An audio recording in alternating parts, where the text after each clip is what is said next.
we're going to go ahead and get started. I wanted to just say thank you so much for coming out to join us. Hi, good to see you. It's so nice to see so much of our local industry here participating in our fabric sale, Silk Road. I learned today that there's actually another store that used to be here in Austin called Silk Road, and so I wanted to say, unfortunately, it is not a continuation of that store. We just thought it was an appropriate naming for all the incredible silk that we have here today. So to tell you a little bit about that, we came into an opportunity with, through our department chair for the Culinary Arts Department, Stephanie Harrington, to acquire this incredible batch of silk from a local textile artist named Cosette Russell. Her work was been featured at the Smithsonian in Washington, D.C., but she's also done an incredible job. Ooh, there's something flying here. She's done an incredible job with doing all of these incredible silk renderings by hand. So if you take a closer look at some of the work on the ties, the cummerbunds, the camis, and then some of the yardages, all of that work was done by hand. And so it's really exciting to see a local Austin-based creator, being showcased kind of on our highest stage. So we have incredible, unfortunately, just to kind of share the whole story, unfortunately, a couple years ago, she passed away, and her daughters connected with the college and said that we wanted to do something to be able to bring these resources to students and to the community. If you purchase these silks, it would easily cost you 2 or 3 times what we're charging for them today.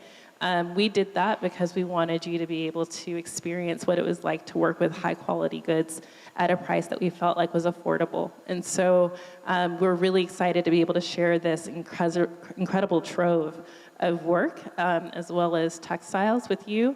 So you'll see that there's silk charmeuse and silk crepe de chine, beautiful silk ties. Everything is 100% silk. Unless otherwise noted, there are some 100% cotton qualities that can be utilized for tote bags or shirts or other things that you may want to create. And also there's hand-rolled silk scarves that are varying sizes. So feel free to peruse and shop after this is all over. The sisters were here earlier today and they had to leave out for another event, so we were not able to introduce you. But we're really excited and very grateful that they wanted to do this. So today, for Fashion Hour, this is something that we've been doing pretty much once a month for the last few months here. And Fashion Hour is really our opportunity to kind of talk about various parts of the industry with you. So today, since we had the fabric going on, we're like, let's talk about material sourcing. So I wanted to bring up my guest, Mallory Curlee-Green from SB Apparel. And do I have to push me? It's perfect. So we have Mallory from SB. She's our guest today. And what we're going to do is we're going to sit up here and just kind of have a little conversation about material sourcing. And what is it? How do you do it? Why do you do it? And if you're an emerging talent, how do you get a hold of good quality, product and good? So without any further ado, Mallory, can you tell us a little bit about yourself and what you've been doing at SB? Yeah, I'm the Director of Production and Design at SB Apparel. SB's been open for about 5-6 years, and I recently joined the team. Well, it's been almost a year that I've been on the team now. And so I work really closely with the CEO, Stephanie Beard, and I really oversee all of our production and design, and that involves a lot of material sourcing. Perfect. That's exactly why we wanted you here. So, tell us a little bit more about that. Like, what is sourcing anyway? Sourcing is really like a highly communicative and logistical process of just finding every little moving part that you need to create your product. Okay. So whether it's sourcing the factory, the thread, the buttons, you name it. Okay. I'm testing clickers. Let's see. I may not. That's okay. I'm going to leave it here, and that's fine. So whenever you said you're getting into like buttons and materials and things like that, like what like what specific materials are you guys looking for whenever you're working for SB? So at SB, we do try to be as sustainable as possible. So we don't use any synthetic fabrics. We only use natural fibers. So we use silk, we use cotton, linen, anything that is grown naturally and not man-made really is where we focus our material sourcing on. Wow, that's great. So do you have specific places that you normally go to for that? Or like, or do you have like kind of your favorite mills, or are you guys creating products? Yes, we definitely have people that we've built long-term relationships with that we work really closely with fabric vendors. We are sort of at the cusp as far as the size of business goes, that we're not quite at the volume to buy from a mill yet, unless it's a core product that we know we're going to go really deep in and we need a lot of yardage. Right. So we do have really strong relationships with a lot of jobbers in Los Angeles, really. Okay. And some of those jobbers are more like the true middleman, Yes. whereas they have a lot of mill relationships. But the ones that we work most closely with are the ones that kind of, they're sort of a representative of a mill that's overseas, but they're based locally in the United States. I see. So they have a direct line into that mill, so Got it's a it. little bit different than just kind of an average jobber, so we have more flexibility That's to great. make our own stuff a little bit. That's pretty Yeah. great. Yeah, that doesn't normally happen. So, you know, I jumped in because I was just so excited about what she's doing, but I'm going to take a quick step back. You know, whenever we're talking about material sourcing and, you know, being able to work through these various, you know, jobbers and whatnot, you know, why is it so important for, you know, if we were just kind of telling the audience, why is it so important for, as a designer here locally, for them to understand what those relationships are like, or, you know, to understand what their material sourcing should be? I mean, the relationships really drive your design in a lot of ways because, I mean, there's different ways to go about the design process. Some people like to start with creating the garment and coming up with your silhouette design and then moving into fabric. And other people start with fabric. And I think in school, they've taught most of us to start with fabric and design into it that way. So fabric is a huge influence into what you're actually creating. Fabric comes in different widths and obviously very different qualities and textures. So you can't just make anything in silk, for example. So choosing your fabric really drives what you're going to create out of that fabric based on the fabric you've chosen and its capabilities and how it wears, how it drapes, how it moves. Absolutely. I think that that's really important. Sometimes you're like, oh, I love this fabric, but then you find out that you can't cut but so many pieces out of it, or the sweep of your skirt is too Yeah, I mean, that's long, something or- you learn in school too. When I was in school, it's like you have these big dreams of this fabric you're in love with, and you're going to make this grandiose ball gown with it or something, and then you realize that doesn't really work in Jersey or Right. Whatever. But Right. it's a learning process. Absolutely, absolutely. Well, this is a really good opportunity to kind of, I think the way that we're able to kind of express this to students is really key for us. You know, we really want them to understand what they're getting themselves into as sourcing materials. Are there, when designers and design companies are sourcing fabrics, you had mentioned the jobbers. Can you tell us a little about who those people are and like why they exist? Yeah, I don't honestly know where the term came from. It's a weird term. It's literally jobbers, and so it's a bit of it's a funny little term, right? Yeah, it's just like a middleman, kind of. So they're not typically someone who owns a mill or works directly with any one mill. They're sort of like a middleman sales rep who has relationships with many different mills, and you or I can work with them to get fabric sourced from whatever different mill you're looking for based on what fabric you need. So because the United States doesn't have a lot of fabric mills located here domestically, we have jobbers. That's sort of the alternative. Right. And the jobbers are our connection to the mills overseas. Right. And just for us to kind of level set what we understand about that, mills are where the fabric is actually created, and then factories are where we're making garments. So Yeah, exactly. so the jobbers are working with the mills for creating the textile, right? Yep.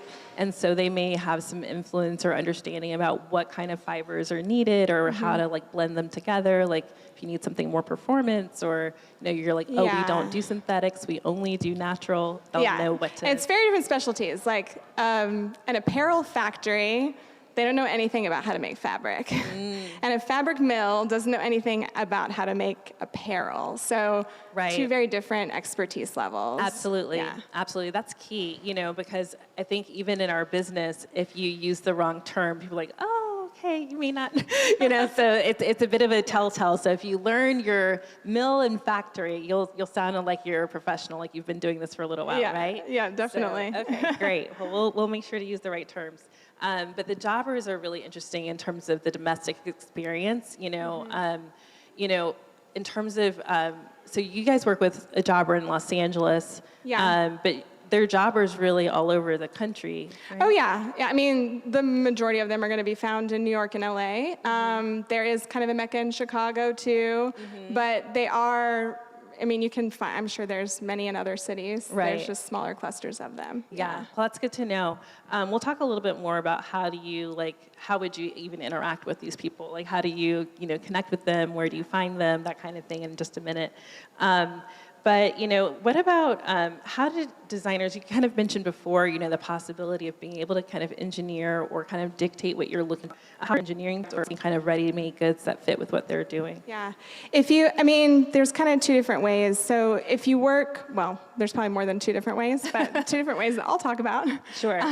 So if you work directly with a mill, you have a lot more room, and there's a lot more options in what you can do in accordance specifically what that mill's capable of. So there might be a silk mill. Well, they're not going to do cotton, they only do silk, so that's their focus, but they're going to be able to tell you how to do anything and everything with silk that you could ever imagine, and they're going to know how to do a lot more than you could ever dream up. So these mills, and just anyone who works in fabric really, are great sources for helping you see your vision brought to life, because a lot of times we're taking a swatch or something that we found, a picture, and we're going, we want this, what is this? How do we make this, Absolutely. And then they're able to go, okay, well, I've got 5 different ways that I can make this happen for you. Right.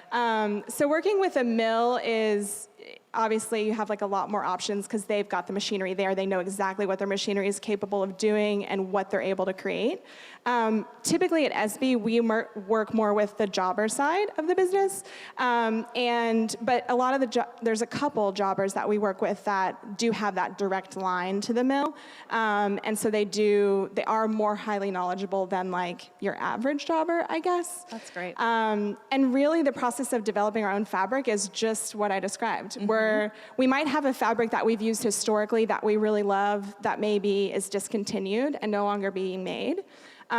Or something we just randomly found that we fell in love with, and we just take swatches to them and break it down, We just take a swatch and go, we really love this, and they're like, okay, what do you love about it? And it's like, okay, well, we like the color, we like the design, like the print, the actual design on the fabric, we like the hand feel of it, because it might be highly textured. Right. And then they tell us what they can and can't do, when you're making your own fabric. We might have some vintage fabric that's got a really lovely texture to it. Right. That's really hard to recreate present day with the machinery that's available. Right. So they can, they sort of break down for us what they can and can't do as far as recreating stuff. And then we kind of go from there. Exciting. Build it out and kind of collaborate to come up with something as close as possible. Sure, yeah. I think for a designer, that's pretty exciting to think that you could work with a mill or a jobber to kind of create what your true vision actually is, or to recreate something that you've seen that feels like more of your, your artistic dream, Yeah, it really opens up the opportunities. At SB, it's something that is new to the brand that we're just bringing in the next coming seasons. And it's been really fun to take stuff to them, because we might have a swatch and an idea in mind, and then they're like, yeah, but I could do all these other things with that. And then based on the information we get from those jobbers and what they're capable of getting when working with their mills, it inspires us in a whole other direction because they're presenting us with options that we didn't know we had, Right. which is really cool. Absolutely.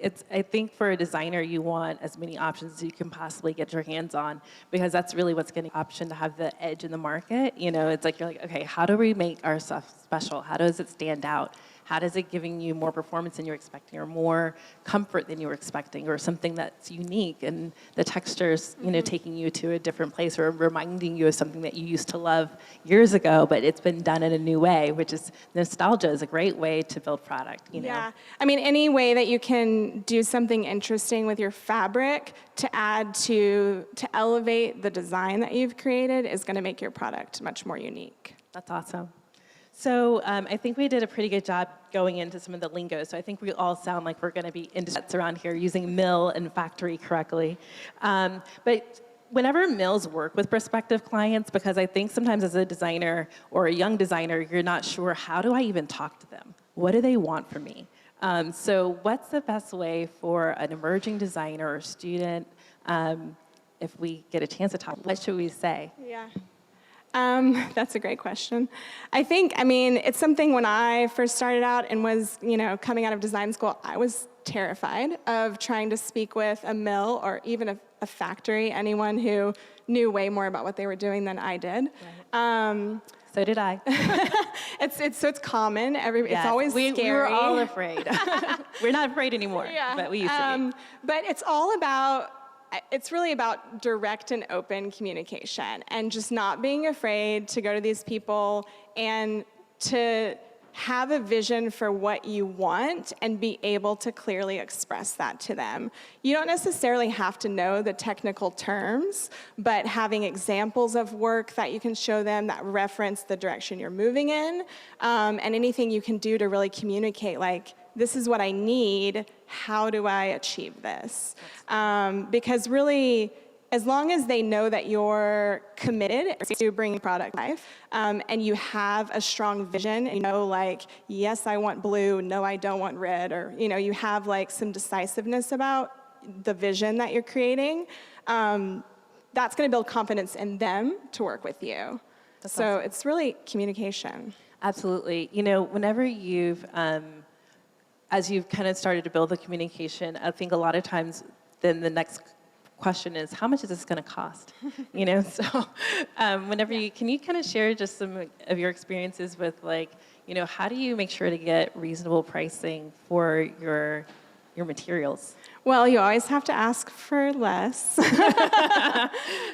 So there's a lot of negotiating that goes on in all of apparel production and development, really. They're going to give you a price, and don't be afraid to ask for less. The worst thing they say is no. So that's also kind of how you learn, is to start to ask for, okay, well, you're saying it's $10 a yard, but can I get it for $7? And if they say no, ask them why, because they will have an answer for you. They will explain to you where this where this $10 is going and why they have to charge that rate.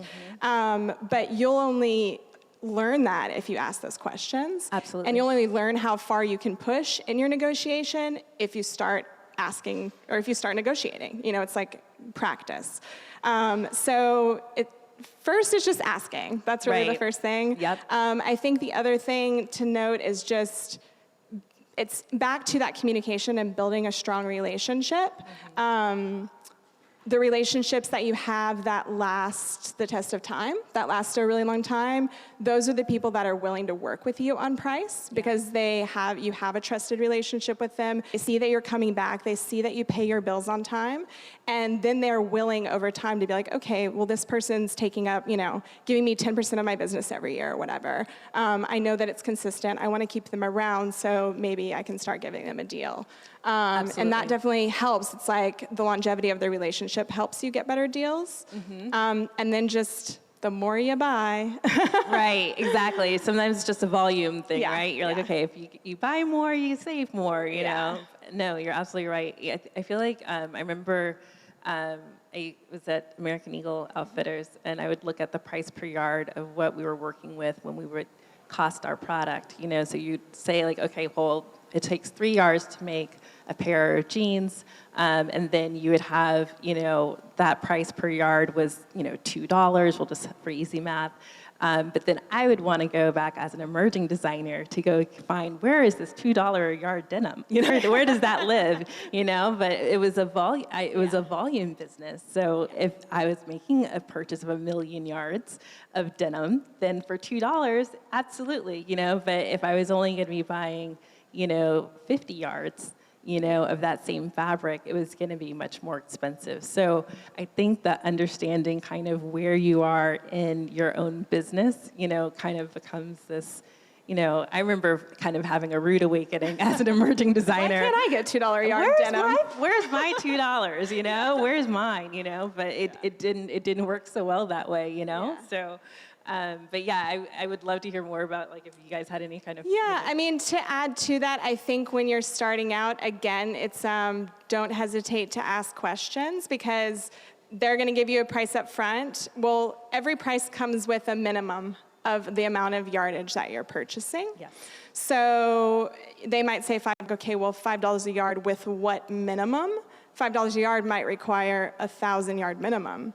Or it might only require a 20-yard minimum. You never know until you ask. But most of these fabric vendors, they have pricing tiers based upon the quantity of yardage that you're purchasing. So it's always good to ask, like, okay, well, what's the minimum with that price, but what are my other options? Yes. Because if it's a fabric that is like a fabric you're going to use for everything, it's a 100% cotton poplin or something that you're going to use for everything, and it's white and you plan on dyeing it.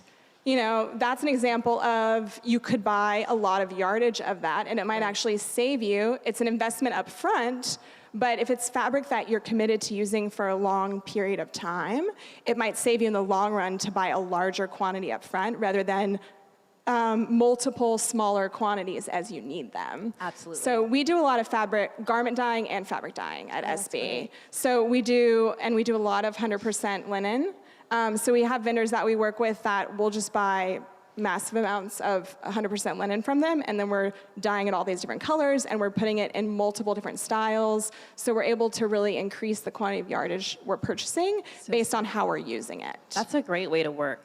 It's a fantastic way to work. And I remember, like it's buying greige, right? That's what it's like. So greige, it's literally the French word for gray, but it's Greige. It's greige, and so that is, whenever the product is raw or unfinished, and it actually allows you to dye it, and then sometimes you can prepare for printing, and so you can actually utilize it that way. And so it gives you a lot more options, but you can get the product for a lot less, per yard if you do it that way, right? Yeah, because the mill's treating it less, essentially. It's more raw goods rather than something that they have to dye internally. A lot of times what we're doing is a prepared for dye, so it does have some sort of treatment on it that's preparing it to receive the dye better. Right. Which is a little bit of work, but it's still less work for the mill to do than if they were totally finishing the goods in a certain color or a print or something. Right. No, that's fantastic. It gives you a lot more flexibility each collection, and you don't have to commit to that shade of blue, because we always change our mind, right? We don't always want to wear the exact same thing. And so, as a designer, you don't want to work with the same shade of cobalt or the same shade of green, as season after season. But we do know we know our customer loves 100% linen. Right. So it's like we do know that we Same. make a lot of silhouettes in linen, and everybody really loves the linen that we produce. So then it's just about the color can be a more seasonal situation. That's great. That's awesome. Yeah, so the more you learn your customer, the more you can kind of decide what your customer is going to come back to you for. One of the things that we're excited about here is that we'll be starting an emerging designer program here in early 2020. And so the designers and residents will actually have the opportunity to, we call it leveraging, but basically sharing the cost of buying a product that they think they may all use together. So like if it's a stretch poplin, which is like a kind of a cotton shirting, material that, everyone can wear a white button-down shirt, but you may design it completely different depending on the brand, right? You might have like a preppy one, you might have kind of this like, oversized one, you might have a men's shirt, so there may be various things that you can design with the exact same fabric, and so the design is what really changes it, not so much the material. Similarly, with the linen business, you guys buy a ton of the linen, but then you have the color, the silhouette, you can kind of interpret the trends, and kind of relive and revive that product as it becomes something more, you change, so as it evolves with the seasons, yeah. Absolutely, I love that. So there's something that I wanted to get into because I just think this is a fascinating topic because sustainability is really important right now. It has been important all along, but now we're all paying attention to it, right? Yeah. So this is kind of us underlining what we should have been talking about from day one. But designers have been talking about using something called dead stock.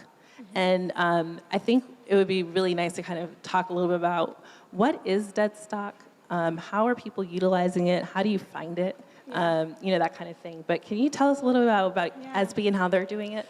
Yeah, so dead stock is essentially fabric that was produced, sometimes it's old fabric that was produced, like it's vintage quality, Oh, wow. Sometimes it is. It's cool. fabric that was produced a long time ago that's just like sitting in a warehouse somewhere, wasting away, unless somebody, wants to buy it. And so there's really, we get dead stock from some of our jobbers whenever they have a discontinued style. So that's like new dead stock. Okay. Like a style that's been discontinued that they know this mill's never gonna produce again for whatever reason. Sometimes it has to do with the machinery, like this machine that made this fabric no longer exists. That happens. Wow. I never fully understand it, but I've been told that before, so it definitely happens. No one's going to fix that machine ever again. Yeah, they're like it's that gone. machine is It's not, done. we don't do that anymore. Okay. Like, okay. Good to know. Didn't know that happened. Yeah. And I heard that actually not that long ago. I was like, Really? oh, okay, interesting. Yeah. So it's really a situation where you have like leftover fabric from a past season. It could be a recent past season, or it could be from the 70s or something that is no longer being produced by the person who originally made that fabric. Wow. And so it's dead stock because it's just kind of, somebody probably already used it. Like in Los Angeles, for example, there are rag houses that, and there's probably some in New York too, I'm not super familiar, there are, that are essentially massive warehouses full of dead stock. And a lot of major brands that you shop in an average mall, whenever they are done producing a season's collection, they always have leftover yardage. Nobody's ever able to buy the exact amount of yardage they need and use it all. There's always leftovers. So the major brands take those leftovers and they essentially they give them to a rag house, sell them to a rag house. And then a rag house just has all this leftover yardage. Sometimes, depending on the rag house, it's labeled by brand, so you know where the fabric came from. Yep. Not always, though. Not always. Not always. So that can be a little tricky if you are in the competitive part of the market and you want to make sure not to use somebody's fabric who you're competing with. Right, or their print, and you're like, oh, that was from a couple seasons ago. Right. Yeah, so it's a little tricky. But it's a great way to be sustainable because you can buy from these massive sources of fabric that are not newly being created. They already exist and they're there for somebody to use them. If they don't get used, they'll eventually go to landfill and just be waste. So I personally love dead stock. Yes. You can find really amazing gems in dead stock, things that, especially if it's older fabrics, things that people don't make anymore that are much more intricate and colors that you don't see present day and stuff like that. That can be really exciting. Yeah, absolutely. I feel inspired just thinking about it. It's like, wait, there's more. There's so many of these places. There's one that I particularly like that's outside of Philadelphia, and you can actually shop them online. If you get onto their email listserv, they'll kind of shoot like a short little email and say, we've got stretch suiting from, Alice and Olivia, or we've got stretch suiting for, or, all kinds of things. And there are these pretty amazing prices. prices where it's like $4 a yard. Or the like, pricing for dead stock is great. Really good, right? Because it's a secondhand, it's essentially like buying resale, it's a secondhand product. So you're not paying the original premium price that the brand paid the first time they purchased it. Exactly, and it's been like specifically engineered for that price point, which is always exciting. So if you're finding dead stock that was previously owned by like luxury or a contemporary brand, a lot of times these have been engineered so that they're not going to pill or they're not going to, and pilling, like those little balls all over your clothes that nobody likes. So, they tend to have a much better performance quality than, definitely. Some things that you may find, in other locations for cheaper, Yeah, it's a great product. I mean, it's the one limitation from a design perspective when you're running a company is that when you find dead stock that you love, you might only have 300 yards of it. Which sounds like a lot, but if you're filling out a brand of the size of SB, it's going to go quite quickly, right? Yeah, 300. I mean, we purchase anything from 100 to 500 to 800 yards. Okay. We're not quite in the 1,000 range yet. We're like sort of getting there, but and that's just for one style or a couple of styles. Wow. And so you can get really excited about dead stock, but it might be. I mean, you never know. You might have 20 yards. You might have 50 yards. You might have 300, 500. It could be any. And so you're limited in creating with that fabric based on the amount of yardage that you have. Right. And so whenever we do kind of a generalized breakdown, so if they're in the 500-yard space and on average it's taking about 2 yards, well, we're just going to do it for easy math. Easy math up here. So 2 yards per style is about 250 garments, right? Yes. And so, that's something to think about. Okay, well, where am I selling 250 units of styles? Where is that going? Is that direct to consumer? Is that going to be in a store somewhere? But when you guys are thinking about making these purchases, it's not just the number of the yards sounds quite high. You're like 500 yards, oh my goodness, or 100 yards, but then if you're thinking that's 50 pieces of clothes. Yeah, exactly. 50 you break people. it down by your yield for the design. Exactly. And we do, I mean, this is kind of a tangent, but no, go for it. Relates. I don't know how many of y'all are familiar with SB apparel, but we do a lot of very large silhouettes. We like volume in our designs.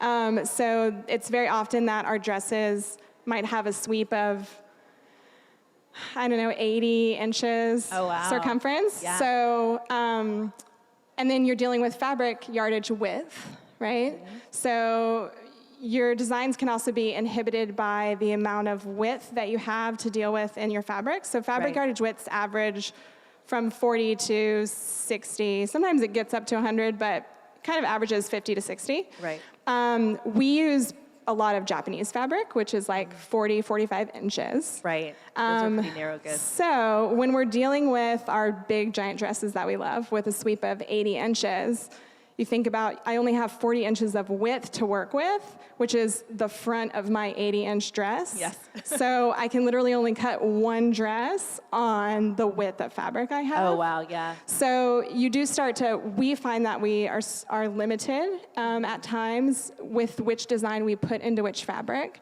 based on the width of our fabric, because our silhouettes do have so much volume. Absolutely. And when I'm talking about these measurements, I'm also talking about the base pattern.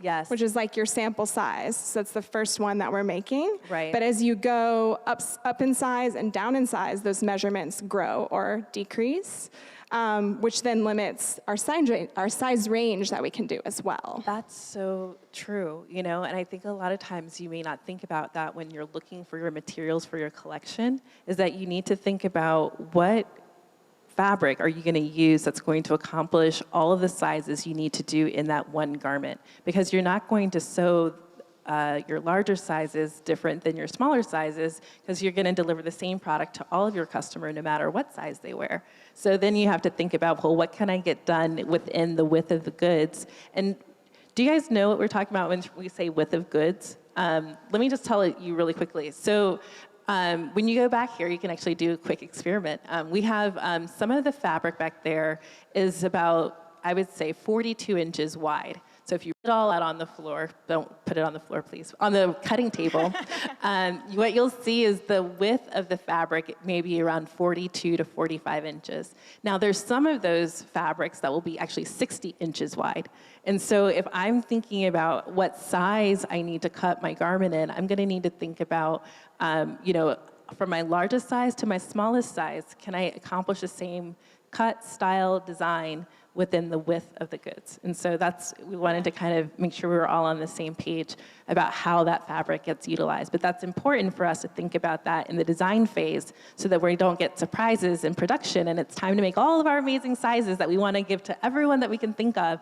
And it's absolutely something that we should do, but we have to figure out how do we make that happen at the material stage, not after the design and production's already underway. Sometimes it happens after it's already underway, but we try to avoid that, obviously. Of course. But, things get ahead of you where they do. Where you be close. We might be like in just a few inches range, and we're like, no, we can make this work. Exactly. And then once it gets in the hands of the cutters and the markers, they're like, yeah, not going to work. Right. They're like, so I would recommend either a complete pattern change, which is kind of like going back to square one. Put a center back seam in it. Exactly. Yeah. Or center back seams save a lot. So center back literally right down the middle, of your back, adding a seam line sometimes helps with being able to accomplish getting, all your panels in. Sometimes with very wide flowy skirts, you may see that they're in panels. There's maybe 3 pieces to make a really wide skirt. And a lot of times you'll do that to accomplish, the sizing on the material. Yeah, really, when you're thinking about design and pattern making and what this fabric yield is, it's like the bigger your pattern pieces get without seams, the more difficult and challenging it can be to fit the patterns into your width of fabric in an efficient way. It's true. And I found I don't know if this happened to you when you were in design school, but I remember in design school, we would always try to find out what's the garment I can make with the least amount of seams.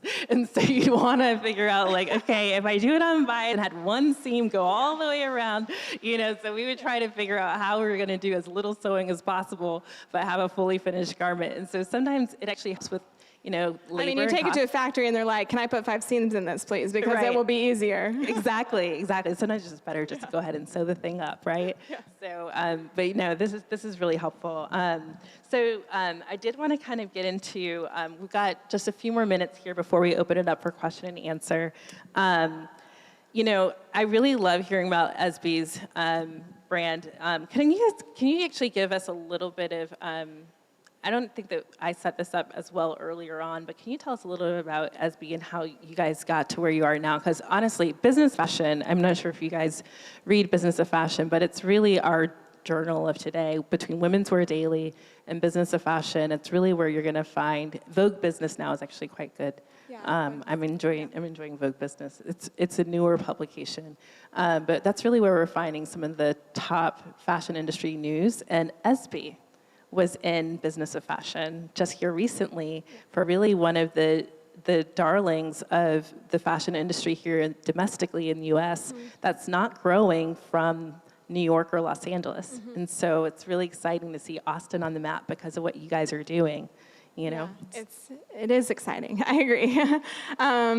So SB was started by Stephanie Beard about 5 years ago. And when she first launched, she did it, to backtrack a little bit more, she has a background similar to yours. She comes from New York. She's worked for major brands. She did that for about 10 years. So she had for Tommy Hilfiger and Converse and Oshkosh, a bunch of stuff. So she's very familiar with what those big businesses run like, and she moved to Austin to start her own clothing line, essentially. And her background was in menswear. So really the idea spawned out of creating women's wear with a menswear sensibility that it wasn't trendy stuff that you turned over every season. It's stuff that's really high quality, that lasts a long time, that has more of a seasonless and trendless appeal to it that can be worn for many years to come, the way that most men wear their clothes. They're not shopping as much as we are. True. I love that as a brand ethos. Yeah, and then she wanted to produce everything in the United States. and also no synthetic fabrics. That's kind of the grounding for how everything started. And she started with a Kickstarter campaign. Wow. And, a few bucks in the savings account kind of thing. Wow. And it was just an online store at the onset. And I think about 2 years into the business, she opened up the retail storefront that we have on South 1st Street, South 1st and Monroe. And it's been going ever since. Yeah. She also started early on in her business, she got into wholesale as well. So she doesn't just do direct to consumer, it's wholesale and direct to consumer. Direct to consumer, if y'all don't know what that is, it's really just when we're selling the products directly to our consumer. So we consider the retail portion of the business and the online portion of the business direct to consumer, whereas the wholesale portion of the business is where we're selling our goods to buyers of major boutiques and department stores, and then they're purchasing our goods to resell them. So our direct to consumer makes up about 70% of the business, and wholesale is about 30% of the business. That's great. But when she originally started it and got into wholesale, it was a great way, wholesale and making the money from the markets was a great way to pay for 100% of production. Right. And so that's how kind of the idea, when she was in the very early stages of building the business, how it all began. That makes so much sense. So what I love about that, so the reason why I wanted to get into it is because I feel like whenever you're working with brands, first of all, that it's possible to build a brand from Austin to the size that is, because you've done it, which is really exciting for all of our local designers who are, wanting to be inspired about the possibility of building a true brand from Austin, Texas. But additionally, I feel like one of the things that I like is that you guys have really thought about how to combine your ability to reach the consumer directly, as well as selling into store and being able to leverage their consumer. But more than that, you really thought about, okay, how am I gonna cover the cost of my material, for my production line? Yeah. So a lot of times with wholesale, you'll actually pre-sell, before it shows up in store, or you may have a percentage that's being required before it goes into production. So you're covering your production costs with the wholesale order, but then it won't deliver. And then they may ship, after you ship it, right? You'll get the balance of what's being requested. Every business does it slightly differently, but if you negotiate that into your contract and doing business with these different stores, you can actually cover a lot of those costs up front, which is a really big deal for small designers to be able to say, okay, I will only buy what's been committed, or I have a little bit more room to purchase what I need to be able to cover my direct-to-consumer. Mm-hmm. And so that's another way that a lot of these emerging brands are able to manage their pricing, is to be able to mix their wholesale as well as their direct-to-consumer to be able to get the kinds of goods they want to produce their collections. Yeah. And the wholesale in part helps us pay for production of the entire collection of all the goods that we make for direct-to-consumer and wholesale. But it's also wholesale happens way before the product hits the storefront for consumers to experience. So wholesale's a really good testing to see what people like before it gets to the market. So at the point of wholesale, we haven't produced anything. It's just a collection of samples. Right. And we've done full photography. We have full marketing campaign on it, but it's just a collection of samples essentially that are they're on a rolling rack for buyers to shop. And then we get, upon the completion of New York market and LA market, we can aggregate all of those sales. And there's always styles that rise to the top and styles that nobody bought. But we haven't started producing anything yet, so therefore, at that moment, we have opportunity to drop styles and not produce them if they don't seem like they're gonna be popular based on the feedback we got from market. Right. So it's a nice, and that doesn't always happen. I mean, there's sometimes, we find that our retail consumer is very different than our wholesale consumer. Interesting.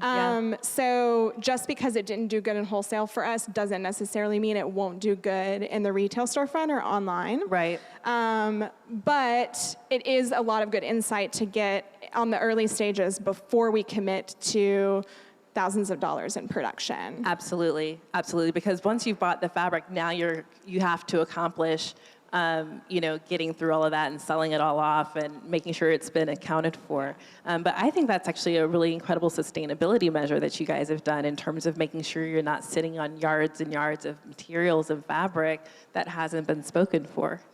Yeah, it definitely helps.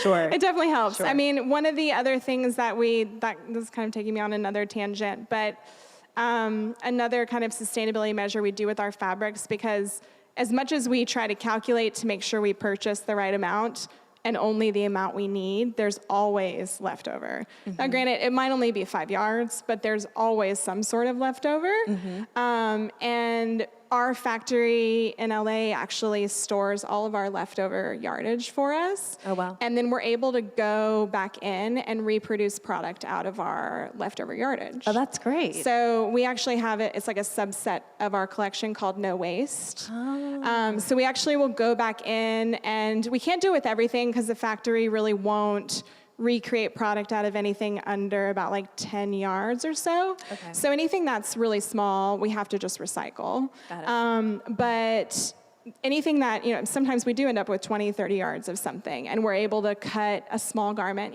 try to get as many units out of something as we can. Sure. And then it's kind of just a specialized, it only goes direct to consumer. We don't do it for wholesale, and it doesn't run on any calendar. It's just like whenever it's available, whenever we can make it, we make it. That's great. But it's a way that we can move through all of the yardage we've committed to at some point. I love that. Rather than it just going to waste. So it's like using your own dead stock. Exactly. That's awesome. So before we wrap up and ask questions, I wanted to just highlight your new suit that is from SB. Yes. It is out of dead stock. You kind of have to now remove the scarf because it's amazing. So this is dead stock fabric from Japan. Okay, it's beautiful. And this is like a new stylized suit, right? Yeah, it's our new suit. I love it. It looks so comfortable. And it comes in, we have it in another color too. We got this fabric, and we got a secondary fabric that's a really large plaid in the same colorways. And it was 4 different styles that were all dead stock from Japan. Oh, wow. And it's really soft. It's like kind of flannelly. Oh, it's very soft.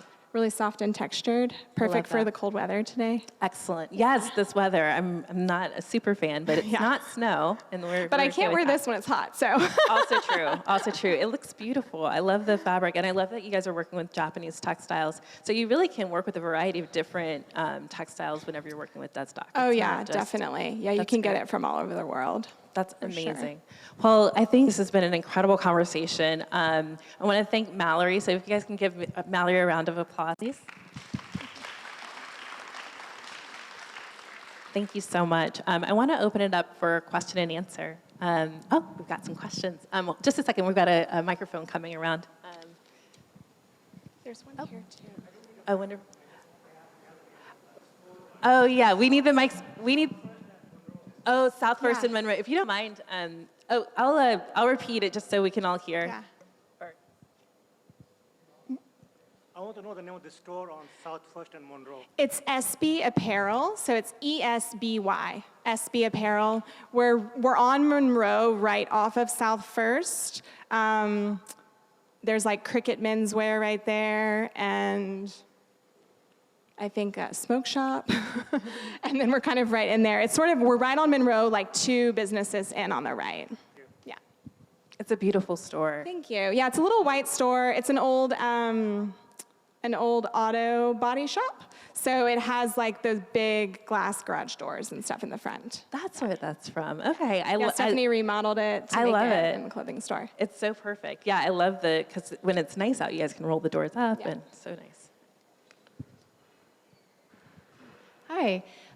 Could you talk a little bit more about your dyeing process, how you choose the color, and maybe what kind of dyes that you use? Yes, I can. We could spend hours talking about dyeing. So I've been in the industry for over a decade, designing and developing apparel, and only in the past year have I gotten into dyeing working with SB. So I'm fairly new to the process, but I've learned an immense amount of things in the year that I've worked here. But From a color perspective, it's really just, it's kind of similar to taking a swatch of fabric to the fabric mill and saying, I want to copy this, is any sort of, we're often doing it with vintage clothing. So we find a lot of vintage clothing when we're preparing to develop a collection every season. And a lot of times we're pulling colors from that and we're cutting swatches out of vintage clothing. And we make like swatch cards out of random fabrics that we found from vintage clothing, and we name all the colors, and we send that swatch card to our dye house, and they just attempt to match all of those colors. They don't require a swatch to match a color. We could also give them a Pantone color or send them imagery of something, but having an actual swatch helps them get a closer match the first time. So we send them swatch card, and they do what they call lab dips, is the first stage in the process. So we'll send them blankets, typically about 2 yards of whatever fabric is going to be used for that final color. And if you're using like 3 different fabrics, for example, for one color, you have to send yardage of each fabric because different fibers take dye different ways. So you have to test all of your fabrics for one color. And then they test those blankets, and that's what they call lab dips. And so we'll get back this 2-yard piece of fabric where they've dyed it to match whatever color we've requested. And it's not always right. You know, sometimes we have to go back and do it again and do it again. But it's kind of just a process like that of working through getting them to match whatever our vision is. And usually we use a swatch. We have a question up front. So I just had a question about sourcing and how it pertains to, I guess, the shoe manufacturing and stuff like that, because you guys are talking about like garments like clothes, sweatshirts, stuff like that. I was just wondering if it was a similar process for shoes and other products. Yes. I mean, I haven't ever made shoes myself. We do make handbags at SB, and a lot of factories that make handbags also make shoes. So I do have I've seen a little bit of shoe production. But yeah, it's the same thing. You're sourcing leather, you're sourcing, metal, brads, laces, stuff like that. Yes. So all the individual parts that go to the factory. Yes, Have you ever? I have. Yeah, I used to work with a shoe designer at Rebecca Taylor, and so we would source some of our materials locally, but then she would do them for kind of prototyping. So we'd go to like a leather house in New York, and then she would actually put together what she would think is the prototype, and then she'd send it to the tannery in Italy for them to match what she was trying to do for the price point that she was looking for. And so sometimes it would additionally have the trim, maybe it's the tie-ins, like if you use like at the end of your shoelaces, there's actually, maybe it's metal, and you've got a different color finish for that. And so she would actually go and pick out all of the different trim. Sometimes they do that custom, and so it just depends. But yeah, a lot of that process can take the same process as apparel. It's just different players, leather folks, tanners, as opposed to like a mill who's going to weave fabric. Again, I'm not the expert on shoes, but I do think a lot of indifference from apparel. I think there are a good amount of shoe and handbag manufacturers that you can do all the sourcing in-house with the factory themselves. Yes. Whereas most of apparel production, they don't have sourcing in-house. You have to bring the fabric to them. Because shoes and handbags are so specialized, in my experience, the factory has a leather showroom, and they have very specific brand and companies, leather manufacturers that they work with. So instead of using a middleman like a jobber, they would just have it in? I think there definitely are options where in the factory they've got everything you need, and you can work with the production manager at the factory to help make your final decisions about all the different materials you need to use. Because a lot of times what they're going to want to do is they're going to want to make sure that they're only sewing on things that they know their machines can handle. And so they'll limit the kinds of places that they'll work with because they know that those actual materials work well with them already, so they don't have to re-vet it or send you away or turn away business. They can kind of cut all that out by saying, oh, well, we have someone in-house that will help navigate you, and they may already have special pricing negotiated, which kind of helps facilitate a smoother process. Yeah.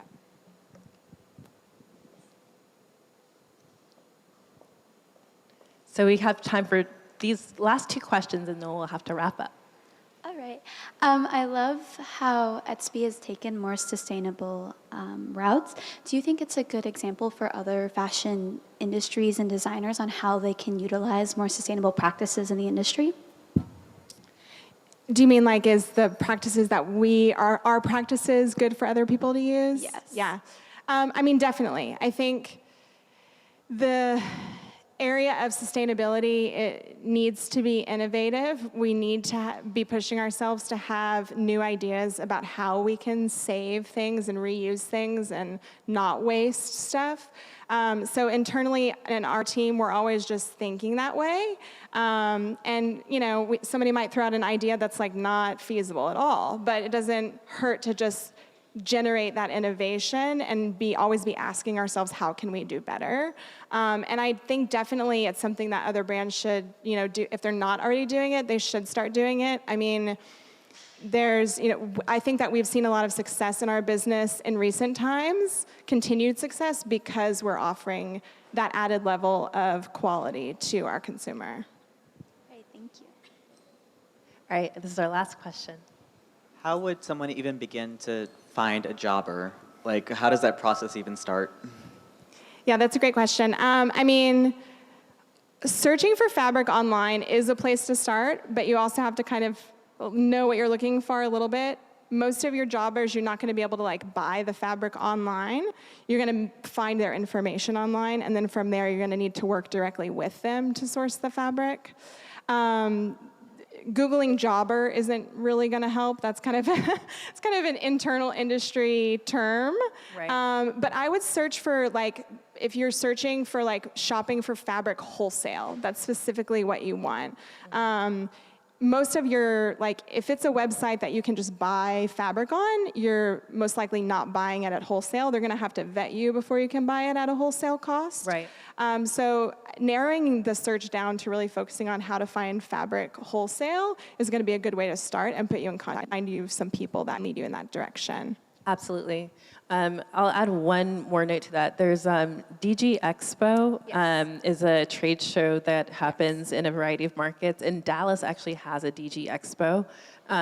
They do low minimums, and they have a variety of jobbers that do represent other mills that are there. And sometimes you have to vet that you'll be buying wholesale or that you're a business. Some of them not, you know. So you can actually go to the trade show free of charge. They tend to have sessions and things kind of like this that you can sit in on and learn more about the industry and the business. But you get a chance to walk around to each individual one, make a relationship with the sales representative, get their contact, follow up frequently, and then ask specifically for things that you see there that you would like to purchase. So you wouldn't walk away with any goods, but you would be able to see like the fabric swatches or the headers and then be able to place an order based on what you saw. Yeah, that's a great. Most emerging designers start with DG Expo, especially emerging designers locally. Yeah. Yes. I have also, as an emerging designer, gone to the Expo on multiple occasions, so I would highly recommend checking it out. You can get some pretty good prices. Okay, well, guys, that wraps up Fashion Hour. Thank you so much for joining us. If you haven't gotten a chance to take a look at the fabric, feel free. We've got some of our partners here from the City of Austin, from Small Business, Economic Development. Danny, if you want to just raise your hand. We partner closely. The City of Austin was a founding partner for this program, and it's been generous in their time and funding to be able to help get the Fashion Incubator off the ground in partnership with Gerber Technology, which is a 50-year industry vet for hardware and software in our industry. We've got about $13 million worth of equipment, hardware and software here in the design lab. So if you want to stick around and take a tour, we'd love to take you on one.